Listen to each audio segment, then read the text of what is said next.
8वां नवरात्रा महागौरी की कथा। ओम नमः शिवाय। प्रिय श्रोताओं, आज शारदीय नवरात्रि की अष्टमी तिथि है और आज अष्टमी का दिन शिव प्रिया माता महागौरी को समर्पित है।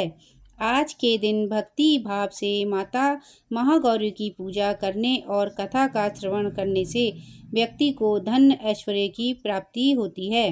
जीवन में सुख समृद्धि का आगमन होता है। सभी प्रकार के कष्ट दूर हो जाते हैं और अमोघ फल की प्राप्ति होती है। वैवाहिक जीवन में जीवन सुखमय हो जाता है। तो आज मैं सुना रही हूँ चैत्र नवरात्रि के अष्टमी के दिन सुनी जाने वाली माता महागौरी की दुर्लभ पौराणिक व्रत कथा।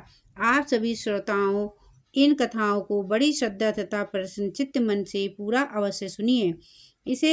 इससे सभी प्रकार की मनोकामनाओं की पूर्ति होती है। कथा को आधा छोड़े बिना कथा का पूरा श्रवण करें। तो आइए माता रानी का ध्यान करते हुए कथा का रसपान करते हैं। प्रिय श्रोताओं, देवी भागवत पुराण के अनुसार शुंभ और उसके छोटे भाई निशुंभ नामक 2 असुरों ने इंद्रलोक पर आक्रमण कर दिया था। देवताओं को पराजित करके इन असुरों ने स्वर्ग लोक पर कब्जा कर लिया था और देवताओं को वहां से भगा दिया। स्वर्ग से निकलने के बाद देवता इधर उधर भटक रहे थे, दुखद स्थिति में थे। तब देवताओं को ध्यान आया कि माँ दुर्गा ने महिषासुर का वध करने के बाद उन्हें वरदान दिया था कि जब भी आप लोगों के ऊपर कोई संकट आएगा तो मैं तुम लोगों की सहायता करूंगी, तुम्हें उस दुख से उभारूंगी। इसके बाद सभी देवता हिमालय पर्वत के पास गंगा तट पर जाकर देवी माँ की स्तुति करने लगे। इधर भगवान शिव देवताओं का हाल जानते थे कि केवल माता पार्वती ही देवताओं को कष्ट से मुक्ति प्रदान कर सकती हैं। अब भगवान शिव माता पार्वती से ये सब बातें कैसे कहें, क्योंकि देवी पार्वती अपने गृहस्थी में इतनी रम चुकी थी कि वे तो भूल चुकी थी कि वे माता पत्नी और गृहिणी होने के साथ साथ जगत जननी हैं, माँ अंबिका हैं। उन्हें सभी जगत का कल्याण करना है। अब इसके लिए भगवान शिव ने माता पार्वती को व्यंग करते हुए कहा, देवी आज तो तुम काली की तरह लग रही हो, तुम्हारा गौरव कहाँ गया? जब से तुम काली का रूप धारण की थी तब से तुम्हारी काया धूमिल हो गई है। भगवान शिव ने इस मजाक से देवी पार्वती नाराज हो गईं और कहा, आपने मुझे काली क्यों कहा? मैंने तो सोचा था कि आप मुझे हर रूप में प्रेम करते हैं, किंतु आज आपने मेरा उपहास किया। अब मैं आपको गोरी होकर दिखाऊंगी। गौर वर्ण प्राप्त करने के लिए माता पार्वती हिमालय पर तपस्या करने चली गईं। तपस्या भी उन्होंने भगवान शिव की। भगवान शिव उनके तपस्या से प्रसन्न हुए और कहा, तुम गंगा स्नान करके आओ, इससे तुम गौर वर्ण प्राप्त होगा। प्रिय श्रोताओं, शुंभ और निशुंभ का वध करने के लिए भगवान शिव ने ये लीला रची थी। जब माता पार्वती गंगा स्नान कर रही थीं, तभी सभी देवता भी आदि शक्ति की आराधना कर रहे थे। माता पार्वती ने देवताओं से पूछा, आप सभी किसकी स्तुति कर रहे हैं और आप पर क्या विपत्ति आई है? माता पार्वती ने पूछने पर देवताओं ने शुंभ और निशुंभ के बारे में बताया कि असुरों ने देवताओं को पराजित करके स्वर्ग लोक पर कब्जा कर लिया है और तब से सभी देवता भटक रहे हैं। अब गंगा स्नान के दौरान माता पार्वती को गौर वर्ण प्राप्त हुआ और उनके शरीर से एक श्याम वर्ण की देवी प्रकट हुई, जिसे कौशिकी देवी कहा गया। कौशिकी देवी के प्रकट होने के बाद उन्होंने माता पार्वती को प्रणाम किया और देवताओं को उनकी रक्षा का आश्वासन दिया। अब माता पार्वती की आज्ञा अनुसार माता कौशिकी हिमालय के रमणीय क्षेत्र में चली गईं और वहां उन्होंने शुंभ और निशुंभ को युद्ध के लिए ललकारा। देवी कौशिकी ने शुंभ और निशुंभ समेत उनकी पूरी सेना का अंत कर दिया।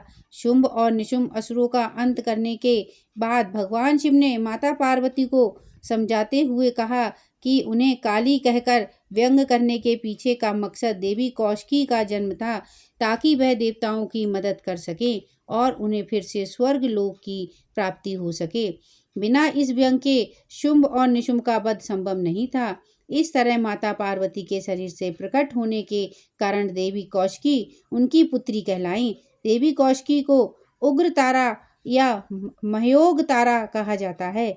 वहीं अन्य कथा के अनुसार महागौरी ने देवी पार्वती के रूप में भगवान शिव को पति के रूप में प्राप्त करने के लिए कठोर तपस्या की थी। एक बार भगवान भोलेनाथ ने पार्वती जी को देखकर कुछ कह दिया, जिससे देवी का मन आहत हुआ और माता पार्वती तपस्या में लीन हो जाती हैं।